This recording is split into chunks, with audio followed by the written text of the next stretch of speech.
আসসালামু আলাইকুম। আপনারা শুনছেন বাংলা অডিও বুক।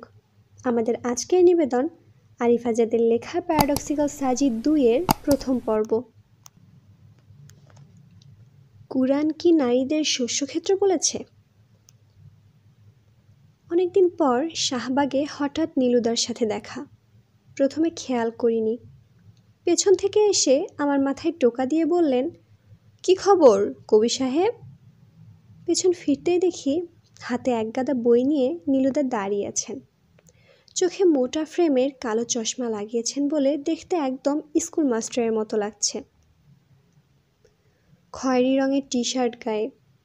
আমি খুবই অপ্রস্তুত ছিলাম। বললাম, আরে দাদা ভাই, কেমন আছো? ভালো। তুই কেমন? ভালো। কুশলাদি বিনিময় করতে করতে আমরা একটি ফাঁকা স্থানে এসে দাঁড়ালাম। নীলুদা জিজ্ঞেস করলো, সাজিদ কোথায়? এই মুহূর্তে সাজিদ কোথায় তা আমিও জানি না। একটু আগেও সে আমার সাথে ছিল। আমি মোবাইলে টাকা রিচার্জ করে এসে দেখি সে উধাও। কখন থেকে ফোন করেই যাচ্ছি, যদিও জানি সে আমার ফোন উঠাবে না, তবুও ব্যর্থ চেষ্টা করে যাওয়া আর কি।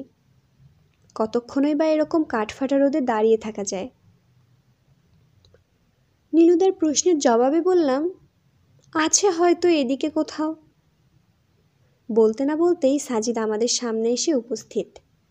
যেরকম বাতাসের মতোই উবে গিয়েছিল সেরকম বাতাসের মতো এসে হাজির হয়েছে। মাঝে মাঝে তাকে আমার ভারী অদ্ভুত লাগে। এই মুহূর্তে মন চাচ্ছে তাকে কানের নিচে 2-4টা দিয়ে জিজ্ঞেস করি, ফোনটা উঠালে কি অপরাধ হতো? কোনো রকমের রাগ সংবরণ করে বললাম, ফোন উঠাসনি কেন? সে আমার কথা গ্রাহ্য করেছে বলে মনে হলো না। হাত বাড়িয়ে নীলুদার সাথে হ্যান্ডশেক পর্ব সেরে নিল। আমার রাগ আরও বেড়ে গেল। পৃথিবীতে আমি সব কিছু সহ্য করতে পারি, কিন্তু কেউ আমাকে পাত্তা না দিলে, সামনাসামনি আমাকে ইগনোর করলে আমি সেটি একদমই মেনে নিতে পারি না। নীলুদার না থাকলে হয়তো এই মুহূর্তে তার পায়ে এক ঘুষি লাগিয়ে দিতাম, কিন্তু সিনিয়র একজন সামনে আছেন বলে ধৈর্যের সর্বোচ্চ পরীক্ষা দিয়ে আবার জিজ্ঞেস করলাম, এতক্ষণ তুই ফোন উঠাসনি কেন? পাশ দিয়ে একজন চা বিক্রেতা যাচ্ছিল। সাজিদ তাকে থামিয়ে নীলুদার দিকে ফিরে বলল, চা খাবে নীলুদা? খাওয়া যায়, নীলুদার সম্মতি। এরপর সে আমার দিকে তাকিয়ে বলল, তুই খাবি? রাগে আমার গা গিনগিন করছিল তখন। ব্যাটা, নীলুদার মতো লোকের সামনে অপমান করার পরেও জিজ্ঞেস করছে চা গিলবো কিনা। আহাম্মক কোথাকার। রাগ চেপে বললাম, না খাবো না। আমার ব্যাপারে আর বেশি আগ্রহ না দেখিয়ে সাজিদ আর নীলুদা চায়ের কাপে হাত দিয়ে একটি বেঞ্চিতে বসে পড়ল। তাদের পেছন পেছন আমিও গেলাম। কোথায় ছিলে এতদিন? সাজিদ নীলুদার কাছে জানতে চাইল। ছিলাম শহরেই। আত্মগোপনে? নীলুদা এমনিতেই সদাহাস্য মানুষ, যে কোনো কিছুতে হো হো করে হাসতে পারে। সাজিদের কথা শুনে হাসতে হাসতেই বলল, তুই কি আমাকে চোর ডাকাত টাইপ কিছু ভাবিস নাকি রে? না, তবে যেভাবে তুমি একেবারে সব কিছু থেকে ইস্তফা নিয়ে বেখবরে চলে গেলে, তাই ভাবলাম আত্মগোপনে আছো কি না। দুজনের মধ্যে কথোপকথন চলছিল। মুখ গোমরা করে আমি নীলুদার পাশে বসে আছি। এক পর্যায়ে নীলুদা বলল, তবে ভালোই হয়েছে তোর সাথে দেখা হয়ে। কিছুদিন ধরে মনে মনে আমি তোকেই খুঁজছিলাম। সাজিদ বলল, তুমি খুঁজছিলে আমাকে? অবাক করা ব্যাপার। বিস্মিত হলি বলে মনে হলো, বলল নীলুদা। বিস্মিত হবারই তো কথা। তোমার মতো লিজেন্ডারি পার্সন আমার খোঁজ করছে, এই খুশিতে তো আমার বাকবাকুম করতে মন চাইছে। নীলুদা চোখ রাঙিয়ে বলল, মজা করবি না একদম, আমি কিন্তু সিরিয়াসলি বলছি। তোর কাছে একটি ব্যাপার জানার ছিল আমার। সাজিদ এবার বেশ আগ্রহ দেখিয়ে জানতে চাইল, ব্যাপার কি? নীলুদা গা ঝেড়ে উঠে বলল, তুই তো জানিস আমি উইমেন রাইটস নিয়ে কাজ করি। নারীর অধিকার, নারীর ক্ষমতায়ন, নিরাপত্তা ইত্যাদি নিয়ে কাজ করাই আমার প্যাশন বলতে পারিস। সাজিদ বলল, তা তো আমি জানি, নতুন করে বলার কি দরকার? দরকার আছে। যেখানেই আমরা নারীর অমর্যাদা আর অসম্মান দেখব, আমাদের উচিত সেখানেই প্রতিবাদ করা, রাইট? সেই অসম্মানটা ধর্মের নামে হোক বা অধর্মের নামে, আমাদের প্রতিবাদে সব জায়গাতেই জারি থাকা উচিত, তাই নয় কি? সাজিদ হ্যাঁ সূচক মাথা নাড়াল। তাহলে বল, একটি ধর্মগ্রন্থ যদি নারীদের শস্যক্ষেতের সাথে তুলনা করে এবং যদি বলে যে তাদের যেমন ইচ্ছা ব্যবহার করতে, তখন ব্যাপারটি কেমন দেখায়? সাজিদ কিছুক্ষণ চুপ করে থাকলো। বুঝতে পেরেছি লম্বা একটি লেকচার ঝাড়ার প্রস্তুতি নিচ্ছে সে। তবে এই মুহূর্তে তার লেকচার শোনার কোনো রকম ইচ্ছা আমার নেই। উঠে হাঁটতে পারলেই বাঁচি। কিন্তু সম্মানিত এক সিনিয়র বড় ভাই সাথে আছেন বলে এভাবে ওঠাও সম্ভব না। তা ইচ্ছে না থাকলেও সাজিদের লেকচার গলদ্ধকরণ ছাড়া এই মুহূর্তে আর কোনো উপায় নেই। এবার সাজিদ বলতে শুরু করলো, বুঝতে পেরেছি, তুমি নিশ্চয়ই সূরা বাকারার 223 নম্বর আয়াতের কথা বলছো, তাই না? নীলুদা না জানার ভান করে বলল, আমি আসলে জানি না কোরআনের কোথায় এটা বলা আছে, তবে আমি নিশ্চিত হয়েছি এরকম কিছু ব্যাপারে। এরকম কিছু যদি থেকে থাকে তাহলে এই বক্তব্যের সাথে কি তুই একাত্ম পোষণ করছিস সাজিদ? সাজিদ আবারও কয়েক মুহূর্ত ভাবল, এরপর বলল, আমি একাত্মতা পোষণ করি কি সেটি জরুরি নয়, জরুরি হচ্ছে কোরআনের এই আয়াত থেকে তুমি কি বুঝেছো সেটি। নীলুদা বলল, নতুন করে আর কি বুঝবো? ওখানে তো খুব স্পষ্ট করেই বলা হয়েছে যে নারীরা হলো তোমাদের জন্য শস্যক্ষেত্র, তোমরা তাদের যেভাবে মন চায় ব্যবহার করো। নারীর জন্য এর চেয়ে অপমানজনক কথা আর কিছু কি থাকতে পারে বল? সাজিদ নীলুদার দিকে তাকিয়ে মুচকি হেসে বলল, এভাবে উত্তেজিত হচ্ছ কেন দাদা ভাই? কুল, আমি তো তোমাকে ঠান্ডা মাথার লোক হিসেবেই জানি। তোমার কাছ থেকে এরকম তাড়াহুড়ো কিন্তু একদম আশা করি না। সাজিদের কথা শুনে নীলুদা একটু নরম হলো বলে মনে হচ্ছে। নীলুদা বলল, কিন্তু সাজিদ, ব্যাপারটা খুবই সাংঘাতিক নয় কি? একটি ধর্মগ্রন্থে কিভাবে এরকম কথা লেখা থাকতে পারে বল? আবার এই কথা কোটি কোটি মানুষ পড়ে এবং মনে প্রাণে বিশ্বাসও করে, কি অদ্ভুত! তুমি যেভাবে ভাবছো ব্যাপারটি আসলে সেরকম নয়। সাজিদের কথা শুনে বেশ অবাক হলো নীলুদা। বলল, মানে কি? তুই বলতে চাইছিস কুরআনে এমন কোনো কথা নেই? থাকবে না কেন, অবশ্যই আছে। তাহলে কুরআনের এই কথাগুলোকে তোমরা ভুলভাবে ব্যাখ্যা করে থাকো। বিতর্ক জমে উঠেছে। সাজিদের সাথে রাগ করে উঠে না গিয়ে ভালোই করেছি। আমার সাবেক তর্কিক বড় ভাইয়ের সাথে বর্তমান বন্ধুর তর্কটা উপভোগ্য হবে বলেই মনে হচ্ছে। এই মুহূর্তে নীলুদার জায়গায় মফিজুর রহমান স্যার হলে নিশ্চিত সাজিদকে মহামতি আইনস্টাইন বলে ঠাট্টা করত। কিন্তু নীলুদা সেরকম নয়, খুবই ঠান্ডা মেজাজের লোক। বলল, তুই বলতে চাচ্ছিস যে কোরআনের এই কথার অন্য কোনো ব্যাখ্যা আছে? হ্যাঁ। কি সেটা? জানতে চাইল নীলুদা। সাজিদ দীর্ঘ বক্তব্য শুরুর আগে যা করে এবারও তাই করল। প্রথমে ঝেড়ে কেশে নিল, এরপর বলতে শুরু করলো, সবার আগে আমরা কোরআন থেকে ওই অংশটুকু দেখে নিই যা নিয়ে তুমি কথা উঠিয়েছ। এটি আছে সূরা বাকারার 223 নম্বর আয়াতে। কোরআনে বলা হয়েছে, Your wives are a teeth for you, so go to your teeth when or how you will. অর্থাৎ তোমাদের স্ত্রীগণ তোমাদের জন্য শস্যক্ষেত্র স্বরূপ, সুতরাং তোমরা তোমাদের শস্যক্ষেত্রে যেভাবে ইচ্ছে গমন করো।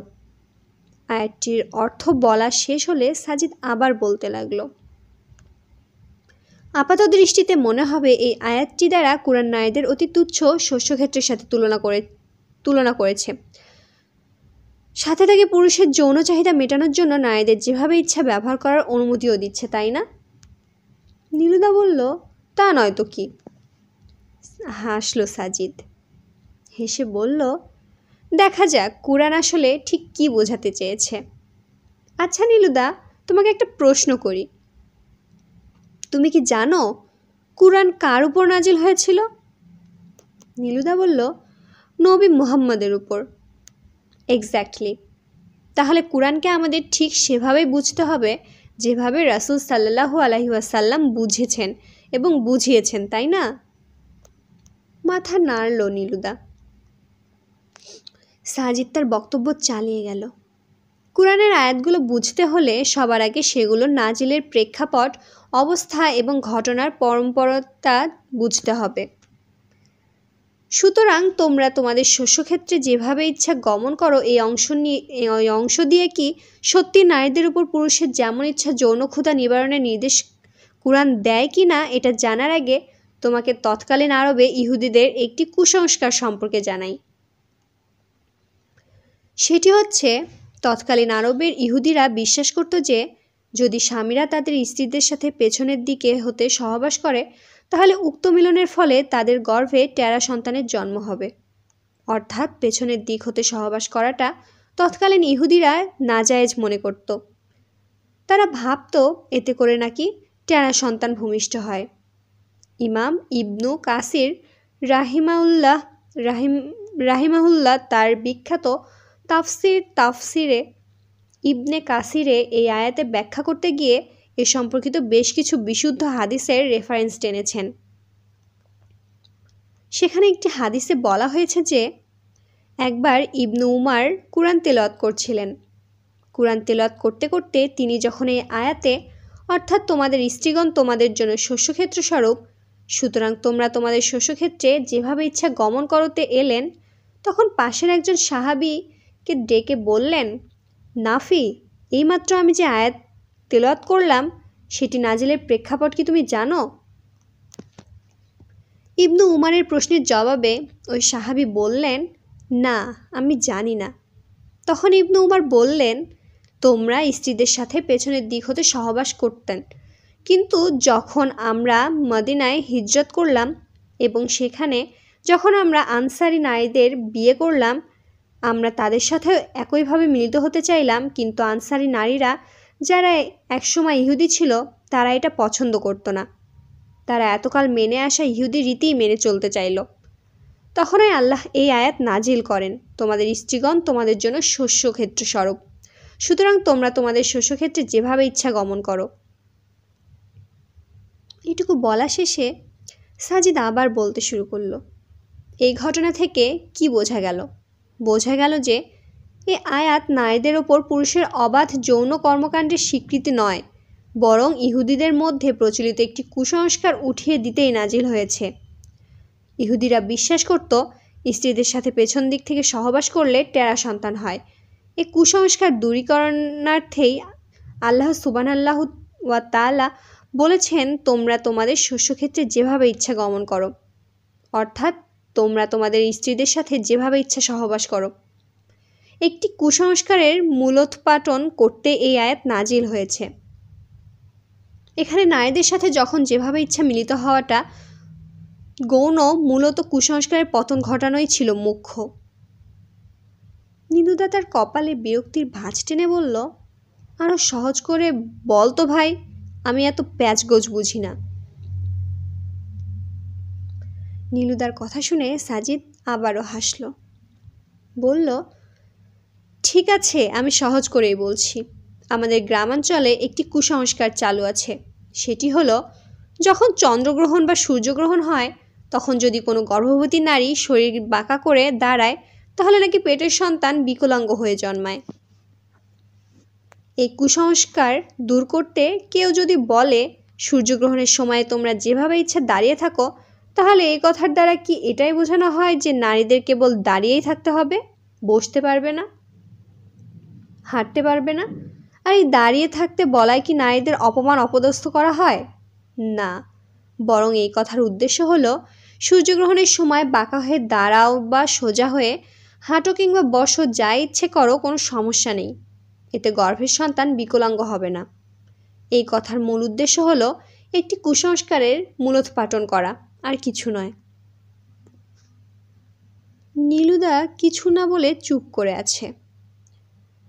সাজিদ আবার বলতে লাগলো, ঠিক সেরকম কুরআনের ওই আয়াতের উদ্দেশ্য কিন্তু পুরুষদের অযাচিতভাবে নারীদের উপর যৌন ক্ষুধা মেটানোর নির্দেশনা নয়, বরং একটি কুসংস্কারের মূলোৎপাটন। বিকেলের সূর্যটা আরও কিছুক্ষণ পশ্চিমে হেলে পড়েছে। রোদের তীব্রতাও কমে এসেছে অনেকটা। এরকম পড়ন্ত বিকেলে ধোয়া ওঠা চায়ের কাপ হাতে যদি শরতের বইতে মগ্ন হওয়া যেত তাহলে বেশ ভালো হতো, কিন্তু দুই বন্ধুর এই জ্ঞানমূলক তর্ক বিতর্ক ছেড়েও উঠে যাওয়া যাবে না। নীলুদা বলল, তা না হয় বুঝলাম, কিন্তু নারীদের যে শস্যক্ষেতের সাথে তুলনা করলো সেটির ব্যাপারে কি বলবি? সাজিদ আবার বলতে শুরু করলো, কুরআনের অন্য তার একটি বড় দিক হচ্ছে চমৎকার ভাষাশৈলী। কিছু কিছু ব্যাপার সহজে বোঝানোর জন্য কুরআনে মাঝে মাঝে উপমা ব্যবহার করা হয়েছে। কুরআনে ব্যবহৃত উপমাগুলো এতই সুন্দর, প্রাসঙ্গিক আর চমৎকার যে সেগুলো নিয়ে গভীরভাবে চিন্তা করলে তুমি বিস্ময়ে হতবাক হয়ে যাবে।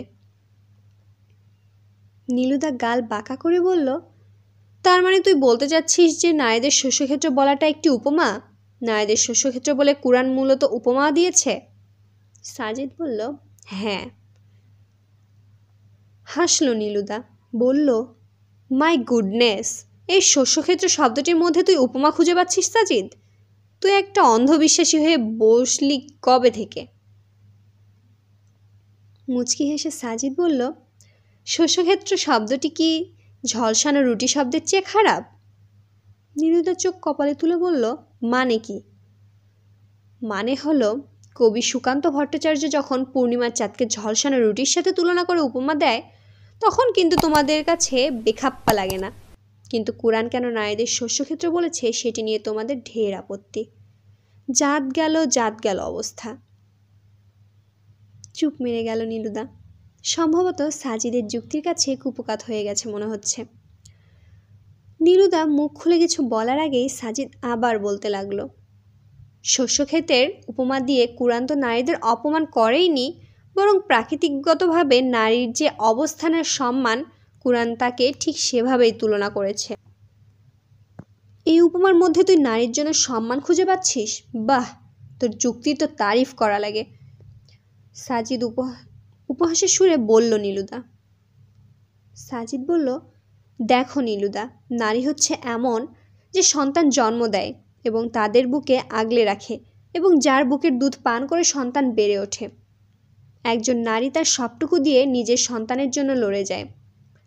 তাহলে চিন্তা করো তো, আমরা যদি সন্তানদের শস্য তথা ফসলের সাথে মিলিয়ে দেখি, একজন নারী কি তখন শস্যক্ষেতের ভূমিকায় থাকে না? শস্যক্ষেতের বুক থেকে যেমন চারাগাছগুলো পানিসহ যাবতীয় উপাদান গ্রহণ করে বেঁচে থাকে, মায়ের বুকের দুধ পান করে একজন শিশুও কি ঠিক সেভাবে বেড়ে ওঠে না? তাহলে এই উপমাতে ভুল কি আছে বলো?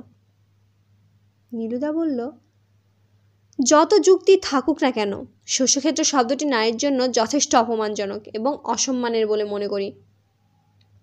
একজন কৃষক এবং তার শস্যক্ষেত্র নিয়ে ভুল ধারণা থাকলে কেবলই এই উপমাটিকে অপমানজনক বলা যায়। একজন কৃষকের কাছে তার শস্যক্ষেত্রের চেয়ে বেশি আপন আর কি হতে পারে? একজন কৃষক কতটা যত্নের সাথে পরিচর্যার সাথে তার শস্যক্ষেত্রের দেখভাল করে তুমি জানো? তাছাড়া এখানে শস্যক্ষেত্রের উপমাটি এজন্যই টানা হয়েছে কারণ একজন কৃষক তার শস্যক্ষেত্রকে যেভাবে ইচ্ছা সেভাবে চাষ করতে পারে, অথবা আড়াআড়িভাবে যেভাবে চায় সেভাবে চাষ করতে পারে। সে চাইলে লম্বালম্বিভাবে চাষ করতে পারে অথবা আড়াআড়িভাবে চাষ করতে পারে। এতে কিন্তু ফসলের কোনো ক্ষতি হয় না। কুরআন ঠিক একই উপমা টেনে বলেছে, তোমরা তোমাদের স্ত্রীদের সাথে যেভাবে ইচ্ছা সহবাস করো, সামনের দিক থেকে অথবা পেছনের দিক থেকে। এতে করে তোমাদের সন্তানেরা অবশ্যই টেরা হয়ে জন্মাবে না। এটা একটি কুসংস্কার। এই কুসংস্কার থেকে তোমরা বেরিয়ে আসো। কুরআন পুরুষদের কৃষক বানিয়ে বলছে, নারীরা হলো তোমাদের শস্যক্ষেত্র স্বরূপ। তোমাদের শস্যক্ষেত্রের জন্য যেমন তোমরা উত্তম বীজ, উত্তম সার, উত্তম পরিচর্যার ব্যবস্থা করে থাকো, ঠিক সেভাবেই তোমাদের স্ত্রীদের সাথে তোমরা উত্তম ব্যবহার, উত্তম আচরণ, উত্তম কর্ম সম্পাদন করবে। সাজিদের কথা শুনে নীলুদা আবারও চুপ হয়ে গেল। সাজিদ বলতে লাগলো, নারীদের শস্যক্ষেত্র বলে কুরআন যদি তাদের অপমান করে থাকে, তাহলে একই সূরার 187 নম্বর আয়াতে যে বলা আছে, they are clothing for you and you are clothing for them, অর্থাৎ তোমাদের স্ত্রীগণ তোমাদের জন্য বসুরূপ আর তোমরা তাদের জন্য বস্ত্রস্বরূপ। এই আয়াতে আল্লাহ সুবহানাল্লাহ তাআলা পুরুষদের নারীর বস্ত্রের সাথে তুলনা করেছেন। বলতো, কাপড়ের মতো খুবই তুচ্ছ জিনিসের সাথে তুলনা দিয়ে কুরআন কি তাহলে পুরুষদের অপমান করেছে? একদমই না। মূলত এই উপমা দিয়ে আল্লাহ সুবহানাল্লাহ তাআলা বুঝিয়েছেন যে স্বামী আর স্ত্রী একে অপরের খুবই কাছের। তারা এতই কাছের যেভাবে কাপড় শরীরের সাথে লেপ্টে থাকে। মাগরিবের আজান পড়তে শুরু করেছে। এতক্ষণ পরে নীলুদা আমার দিকে তাকালো। আমি তখনও মন খারাপ করে বসে আছি। নীলুদা আমার পিঠে হালকা চিমটি কেটে বলল, কবি ভাই, আপনার কবিতার জন্য কিন্তু আমি অপেক্ষা করে আছি এখন। আমার মনে পড়ল নীলুদাকে কবিতাটি একটি পাণ্ডুলিপি দেব বলেছিলাম। পরীক্ষার চাপে সে কথা বেমালুম ভুলে বসে আছি আমি। নীলুদার দিকে তাকিয়ে হালকা হাসার চেষ্টা করে বললাম, পেয়ে যাবে নিশ্চয়ই। আমার কথায় মুচকি হাসলো নীলুদা। বলল, দেখো ভাই, সুনীলের কবিতার মতো হয়ে যেও না যেন। বললাম, সুনীলের কোন কবিতা? ওই যে কেউ কথা রাখেনি, হা হা হা। নীলুদার কথা শুনে আমরা তিনজনই হেসে উঠলাম। নীলুদাকে বিদায় জানিয়ে সালাত পড়ার জন্যে আমরা ছুটে এলাম সেন্ট্রাল মসজিদে। প্রথম রাকাতে ইমাম সাহেব তেলাওয়াত করছেন সূরা দোহা। সুল্লিত কণ্ঠের তিলাওয়াতে পুরো মসজিদ এক অপূর্ব সুরের মূর্ধনায় ছেয়ে গেছে। বাংলা অডিও বুক চ্যানেলে আপনারা শুনছিলেন আরিফ আজাদের লেখা প্যারাডক্সিক্যাল সাজিদ 2-এর প্রথম পর্ব। ভালো থাকবেন। ভালো লাগলে সাবস্ক্রাইব করে আমাদের সাথেই থাকবেন। বন্ধুদের সাথে শেয়ার করবেন। ধন্যবাদ। আল্লাহ হাফেজ।